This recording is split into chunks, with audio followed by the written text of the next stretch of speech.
नमस्कार।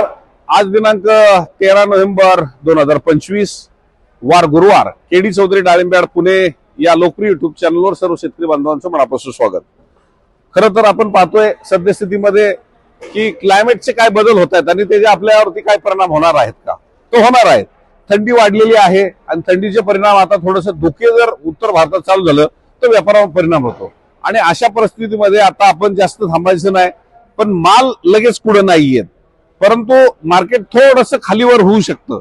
आता वाढीची अपेक्षा पकडायची नाहीये, त्यामुळं जागेवरती आपल्याला जर एकदम कोण कमी मागत असेल तर मार्केट काय चाललं हे पाहणं गरजेचं आहे। खऱ्या अर्थानं आजही चांगल्या मालाच्या ज्या गोट्या आहेत त्या 115-120 रुपयांनी नक्की स्टार्ट होत आहेत, परंतु वर्षे 150-200 रुपयापर्यंत रेट जात असतील, परंतु खऱ्या अर्थानं आता बऱ्यापैकी जे रेट मिळतात ते चांगले मिळतात। याच्या पुढचा काळ हा माल इथं भलेही शॉर्टेज होईल, पण ग्राहक आता हळूहळू राजस्थानकडे गेलेला दिसेल। काही जागेवरती बागा खरेदी करणाऱ्यांचे सुद्धा जे काही एरियातले व्यापारी आहेत ते सुद्धा गेलेले दिसतील। त्यामुळे आता इथून पुढचा काळ आपल्याला रिस्क न घेता आपण मार्केटिंग केली पाहिजे। आजही मार्केटमध्ये उठाव अगदी चांगला आहे।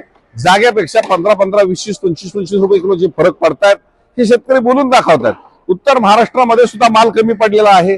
नाशिकला सुद्धा आता ग्राहक प्रचंड आहे, परंतु काही काळ हे ग्राहक दिसेल आणि त्यानंतर आपल्याला थोडासा ग्राहक पलायन केलेलं दिसेल की ते राजस्थानकडे गेलेलं दिसेल।